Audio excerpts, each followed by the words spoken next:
Join us on Patreon and become part of our journey to uncover history's untold stories. Your support helps us create in-depth content, bring hidden narratives to life, and keep history alive for everyone. In the shadow of the Atlantic Ocean, on the shores of a West African land called Liberia, echoes the untold story of a people who saw themselves not just as victims of history, but as survivors of prophecy. They were known by many names: African Americans, Israelites, Black Hebrews, but above all, they were believers in a destiny far older than the plantations of the American South. Their journey was not merely geographic.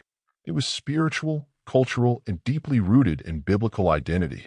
These were descendants of enslaved Africans in America who, through religious conviction and social alienation, came to believe they were part of the lost tribes of Israel. In pursuit of freedom and divine alignment, they set their sights on a new Zion, Liberia. The tale begins in the early 19th century, during a time when the very identity of the black man in America was under siege. Christianity had been weaponized on the plantations to enforce submission, and African heritage was systematically erased. Yet amid the cruel oppression of chattel slavery and post-emancipation racism, some African Americans began to look inward and upward for answers. Many came to interpret the Bible through a different lens, one that saw themselves as the true children of Israel, scattered to the four corners of the earth as punishment, as prophesied in Deuteronomy 28. The rise of the Black Hebrew identity in America wasn't monolithic.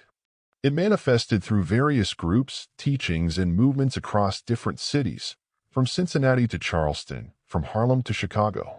One of the earliest waves of Black Hebrew consciousness took hold in the 1880s, when men like William Saunders Crowdy, a former slave-turned-preacher, began to preach that African Americans were descendants of the biblical Israelites. These teachings resonated with many African Americans who saw in the plight of the Jews in Egypt a mirror of their own suffering under American slavery and Jim Crow. As this theological awakening spread, some African Americans began to view repatriation not just in political or Pan-African terms, as Marcus Garvey would later promote, but as a divine mandate. The land of Israel, of course, was the ultimate spiritual homeland. But in the 19th century, with Palestine under Ottoman control and American racism an ever-tightening noose, another location was imagined as a prophetic stepping stone: the West African coast, particularly Liberia. Liberia itself had a complicated beginning. Founded in 1822 by the American Colonization Society, ACS, as a place to resettle freed African Americans, it was built on a contradictory vision: part genuine aspiration for black freedom, part white supremacist desire to remove free blacks from U.S. society. Many African Americans were skeptical of the colonization movement, seeing it as yet another form of racial manipulation. But some black leaders and religious groups viewed it differently. They saw in Liberia the opportunity to start anew, to create a theocratic society rooted in African pride and Hebraic law. Among those who seized this opportunity were early Black Hebrew believers, whose interpretation of Scripture inspired them to leave America behind. In the early to mid-1800s, several waves of African Americans, many deeply religious, made the difficult journey across the Atlantic to Liberia.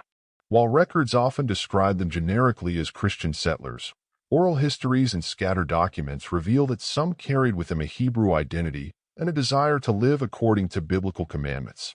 They believed that, like the Israelites of old, they were returning from captivity to a land of promise. The most compelling traces of Black Hebrews in Liberia appear in the years between the 1820s and the early 1900s, when African American settlers, known as Americo-Liberians, began to establish their own form of governance. While the dominant religion among these settlers was Christianity, various sects, including Sabbatarian and Mosaic law-based groups, began to emerge.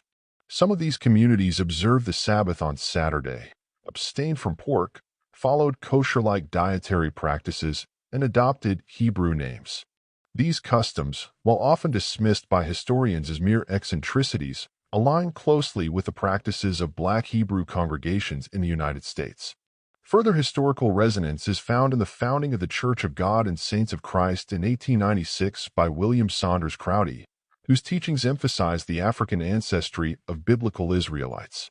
While this church remained in the United States, its message spread, inspiring others to consider repatriation. There is evidence that some adherents made contact with West African communities, and although not all succeeded in relocating, the vision of a Hebrew homeland in Africa persisted. By the early 20th century, Liberia had become a beacon for various Black utopian visions. Though the majority of repatriates were Christian, the threads of Hebrew identity ran deep in some pockets. As Liberia's indigenous populations and Americo-Liberians clashed culturally and politically, some of the Hebrew-oriented settlers sought refuge in smaller communities where they could live according to their interpretation of the Torah. These communities, though often small and isolated, became the spiritual descendants of an ancient yearning for Zion, a Zion not of Europe or America, but of Africa. In time, Liberia faced its own internal struggles, with class divisions, civil wars, and economic hardships. Many of the early Hebrew communities either assimilated or were lost to history. Yet echoes of their presence remain. Some oral traditions among Americo-Liberian descendants still reference ancestors who practiced Hebrew customs. In the rural interior of Liberia, among isolated communities, one can still find Sabbath-keeping groups who trace their lineage to early settlers from Georgia, Virginia, and the Carolinas, men and women who once identified as Israelites in exile. In the 1980s and 1990s, as the modern Black Hebrew Israelite movement gained global momentum, interest in African connections resurfaced. Some Black Hebrews from America and the Caribbean made pilgrimages to West Africa, particularly Ghana and Liberia, seeking ancestral ties. These journeys revealed surprising similarities between indigenous West African traditions and ancient Israelite customs, further affirming the beliefs of those who saw themselves as Hebrew descendants scattered by the transatlantic slave trade. In recent decades, organizations such as the African Hebrew Israelites of Jerusalem, founded by Ben Ami Ben Israel, have made headlines by establishing communities in Israel, Ghana, and Liberia. While the primary base of this group is in Dimona, Israel, they have sought to build agricultural and spiritual centers in West Africa, continuing the vision of their 19th century predecessors.